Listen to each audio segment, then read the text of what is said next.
Good day everyone! Today we will discuss tessellations as a sequence or pattern related to nature. A tessellation or tiling is a pattern of repeating shapes that cover a plane without any gaps or overlaps. Regular tessellations use only one type of regular polygon, a polygon with all sides and angles equal. There are only three regular tessellations: equilateral triangles, squares, and hexagons. Semi-regular tessellations use two or more types of regular polygons, while irregular tessellations use non-regular polygons. The mathematical principles behind tessellations involve geometry, symmetry, and the angles of polygons.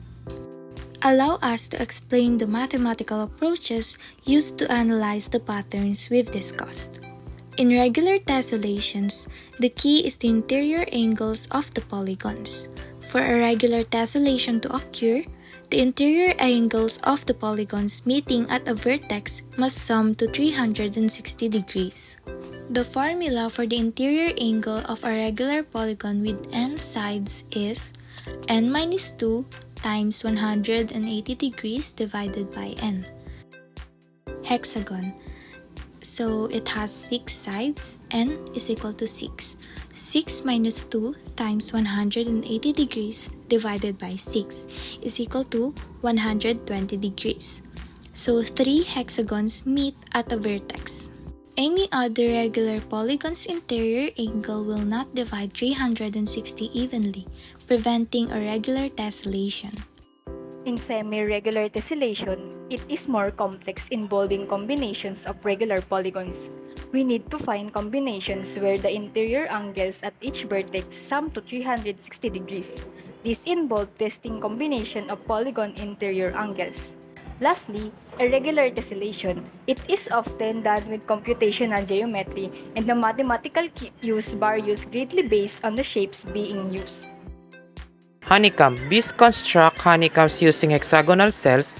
This shape is incredibly efficient, maximizing the amount of honey that can be stored while maximizing the amount of wax needed for construction. The hexagonal shape allows for the perfect tessellation. Another example is pineapple skin. The skin of pineapple exhibits a clear tessellated pattern. The individual scales or sections of the pineapple skin often form hexagonal or diamond shape patterns that fit together tightly. This structure provides strength and protection to the fruit. Our last example is snake skin patterns. Certain snake species exhibit scale patterns that tessellate. These patterns provide protection and camouflage. The individual scales, while not perfectly regular, fit together to cover the snake's body. Why math in nature is fascinating. Tessellation, where shapes fit together seamlessly, are common in nature, from honeycombs to fish scales. These patterns demonstrate nature's efficiency, driven by evolutionary pressures. Mathematical principles, particularly geometry, explain how these shapes create optimal structures. The beauty and complexity arising from simple geometric forms highlight that math is a fundamental language of the natural world, revealing an underlying order even in seemingly complex systems.